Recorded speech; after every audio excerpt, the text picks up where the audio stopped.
Hi and welcome to our live stream. Welcome to YouTube. Welcome to our live stream. Welcome to HD, whatever is your wherever you're listening to this. I'm Paul Archer. AdvisorCPD.com is the website. Out on podcast today. It's quite a nice day here in Cheltenham. We had a terrible weekend. Weather just chucked it down with rain. I'm off to Cornwall next week. Looking forward to that one. First holiday I've had since last September. Can you imagine that? But you didn't come on here to talk about holidays in Cornwall.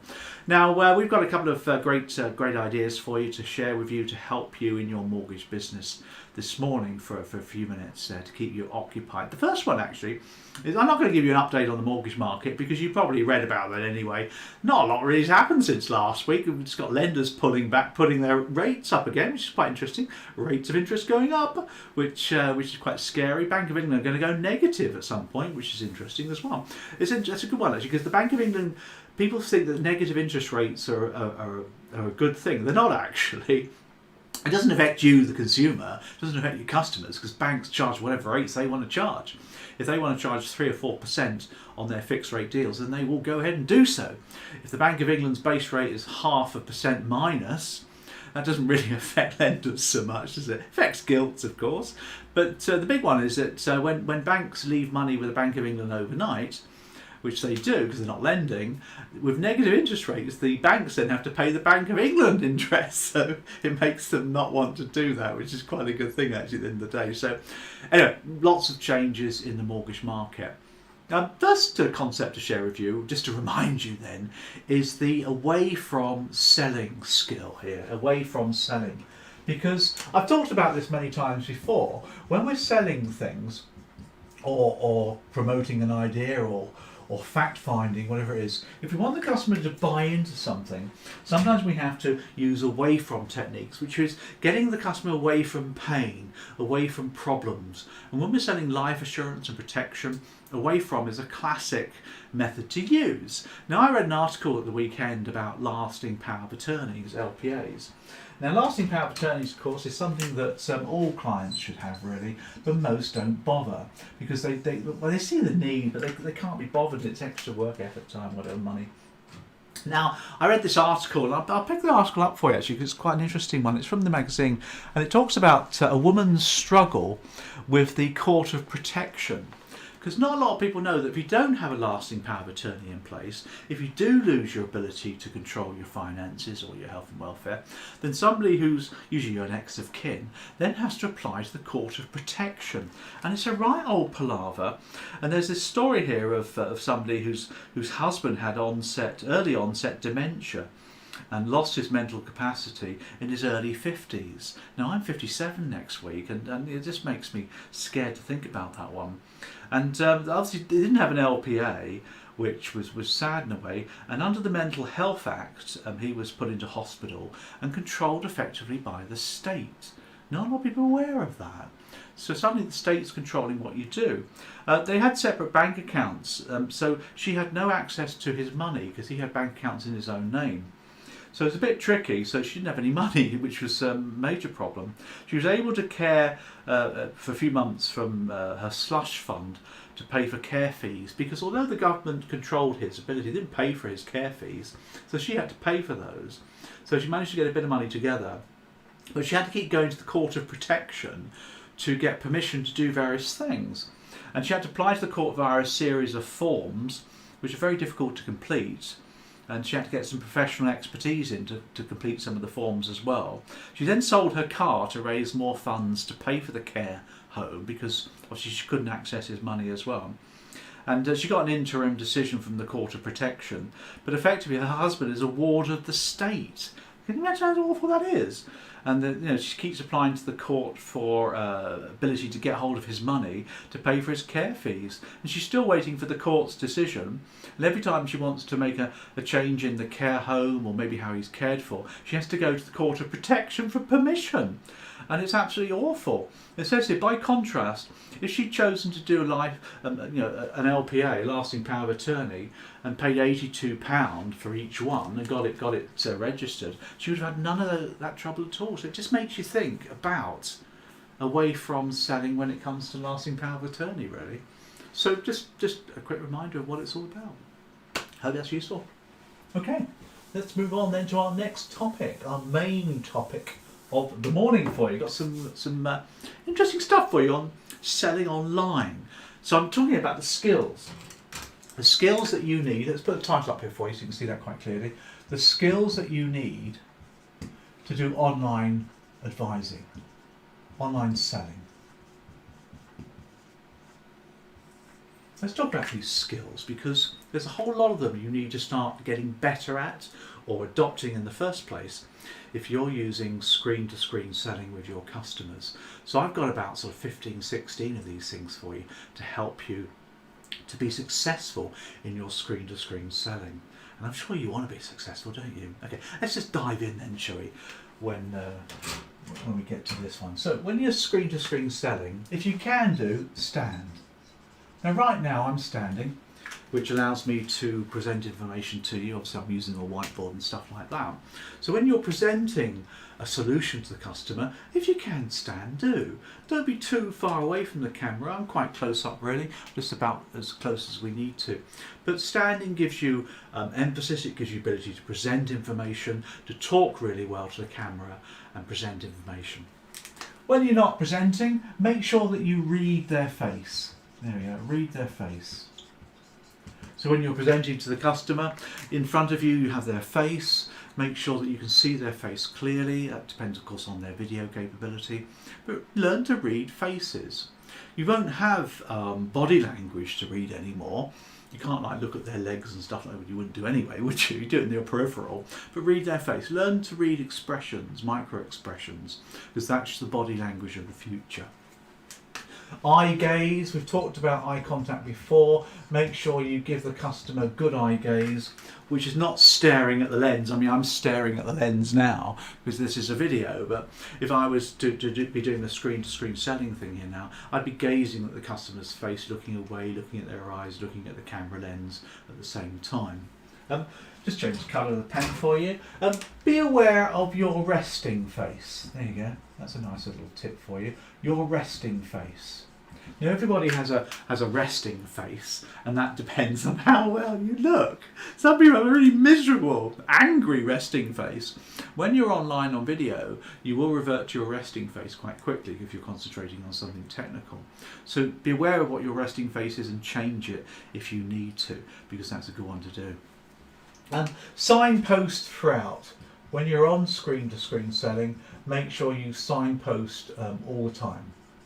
Tell the customer where you are in the sales process, what are you going to do next, what are you going to do in 5 minutes time. Keep signposting. You've got to keep people's attention when online doing selling as well. That's interesting as well. At the same time, make sure you summarise more than you would do in person. Summarise what's been said in the last few minutes. Just recap. Let me just make sure I've got this clear. Can I just capture a few ideas? Can I just summarise what's been said? When you come to ask questions, you've got to get better at asking questions, particularly if you're doing a fact find, explore, discovery phase. And I call them power questions. Now, power questions are really solid questions to get information. If you're in person with somebody, a bad questioning string might still get away with that because you can encourage the customer. Online, video to video, screen to screen, you've got to use power questions. These are short questions. They're usually open questions, such as, talk me through, or can you please show me how, or could you please run through this aspect as well. Open questions, of course, what, where, how. We know about open versus closed questions. Keep them short. Don't ramble on with the question. Use tone of voice as well. Lift your voice slightly at the end. Use softening if you want to. May I ask how you came about that? Is a softening way of asking a question, but you've got to tighten up your question capability when doing online selling as well. At the same time, you've got to get used to doing loud listening. Now, when you're listening in person, as long as you're giving them eye contact and nodding away, people generally think you're listening. On video, you've got to do it a little bit louder, so you've got to do the verbal tics. Yeah, okay, I see what you're saying. Yeah, I'm with you so far. So keep telling them that you are listening as well as giving them eye contact as well. Pause a whole lot more when online, particularly if there's more than one of you, two, three of you maybe on screen. Pause more. particularly with customers, pause when you stop talking, pause, and they all chip in. When they're talking, let them finish, pause, then you talk. The pausing allows both people to gauge where they are, maybe add a bit more information. Again, in person, you can see and feel chemistry, you know that when to start talking, when not to, you know when you're interrupting people. Online it's slightly more difficult, so pause more is the idea for you as well. Okay, throw some more stuff at you. Lots more summaries and stories required online. Stories, metaphors, parallels, call them what you like. Make it interesting. People's attention span on Zoom is not as good. People are all zoomed out nowadays, aren't they? So if you're presenting, use a parallel, use a story. That really helps along the way. If you've got more than one person or one customer on the call, make sure that you facilitate when there's more than one person. So say, for example, you've brought somebody in on the call, maybe a sales manager or an expert in your business, and there's 3 or 4 of you. Make sure you start to facilitate. Okay then, Imran, would you like to chip in at that point? Sorry, Mary, I didn't catch what you just said there. So become a facilitator when online as well. Don't forget to match voices. Let's squeeze this one over here. Match the customer's voice. Match their vocal, their volume. Definitely match their voice, their pace. You need to match their pace. You match their tone if you wanted to. It's not very difficult, easy to do. Match their volume as well. So matching voice is a great way of building a rapport as well. Be aware, of course, of your volume. Make sure you speak up. Make sure they can hear you clearly. Have a headset. I always recommend headsets because it allows you to have a low conversation, a soft conversation. Nobody else can pick up what you're talking as well. Be aware of your vocal range while we're on the subject of sound here. Your vocal range. Make sure your voice sounds interesting. When you're in person with somebody, if you've got a really monotone voice, it's not the end of the world. But when you're online with video or telephone, of course, your vocal range makes all the difference when it comes to talking to people. It keeps people's attention as well. I like that one as well. 80-20 rule, bit of Pareto there for you. Pareto, the Italian economist. He talks about 80-20 rule. In discovery, for example, make sure that you're only talking 20% of the time, customers talking 80% of the time. That's not a bad record to have at all sales interactions as well. Visual aids work really well when online, so make sure your PowerPoints are looking good, your whiteboards are looking good. We've talked about that before. PDFs for pictures, imagery, lots of those things add to the presentation itself when online as well. Don't hide behind your slides. If you do have visuals, hiding behind slides is not a good thing. So I'll put a big cross through that one. A lot of people do that, and they put slides up and all you hear is a voice in the background. Slides, it's very boring. So have your video maybe alongside your slides using something like Capture to be able to do that as well. Couple of other quick things for you. I'll leave the best one to last for you in a second. Test closing. Make sure that you test close the customer. Let's put this one over here. Hopefully you can see that one. Test close. In other words, ask how they're feeling so far. How does that sound? How's that hanging for you so far? Are you picking up what I'm putting down, man? No, don't go with that duty talk. But test close. How does that sound so far? How do you feel about that? Get their reaction as you're progressing with the sales meeting itself, which of course shouldn't be lasting for more than 15 to 20 minutes at any given time anyway, because that's the golden rule when it comes to it. Couple more for you. Right, let's squeeze this down. Can we get that down the bottom? Probably not. Let's put that one over here, shall we? Here we are. Note taking. If you're going to be taking notes online, on video, which you should do of course, make sure the customer knows what you're doing because they can't see you. So if you're making notes, I say to the customer, I'm making a few notes here if that's okay with you. So when I look down, it's just because I'm making a few notes. That's okay. Learn to do notes quickly. I mind map, for example, so I've got a big sheet of paper. I use A3 when I'm online doing screen-to-screen selling, and I mind map using graphics and pictures and imagery, 1 or 2 words, which allows me to quickly glance down but keep eye contact with the customer and the lens itself. The last one for you, and this is a little sort of a inside trade secret really, is a little bit of NLP, neuro-linguistic programming.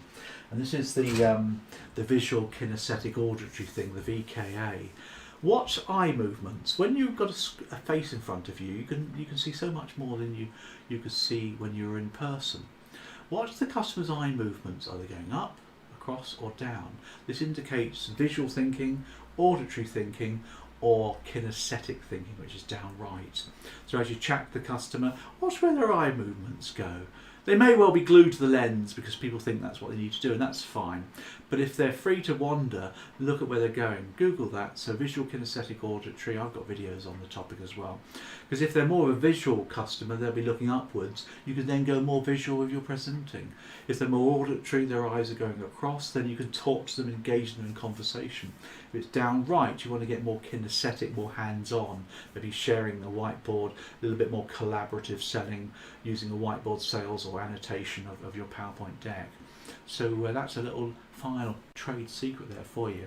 But these are all the skills that you've already got, but you just need to accentuate more when selling online, and that's what makes it really interesting, because that's the future, is screen-to-screen selling.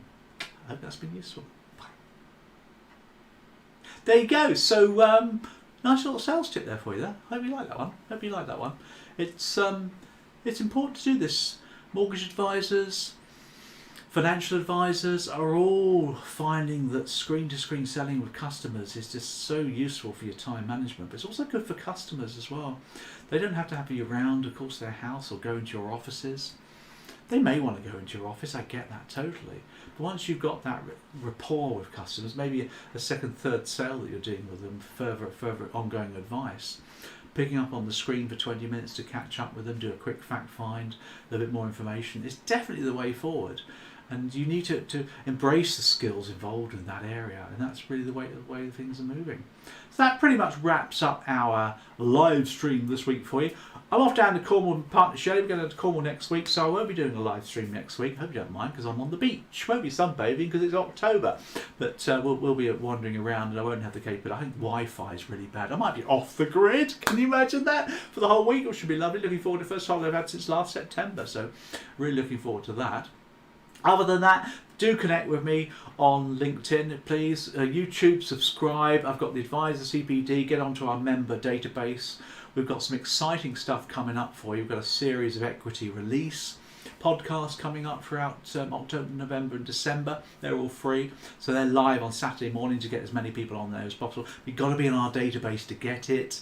We've got boot camp starting early November. We've got, I think it's the 7th of November, we've got a new boot camp for the winter starting. We've got 25 openings there for you if you want to come on board for that as well. Other than that, I'm doing all my work here from my video studio, so I'm looking forward to connecting with you to help you in your career moving forward as much as I can. Other than that, have a great day everybody, and I'll see you all in a couple of weeks' time. Bye.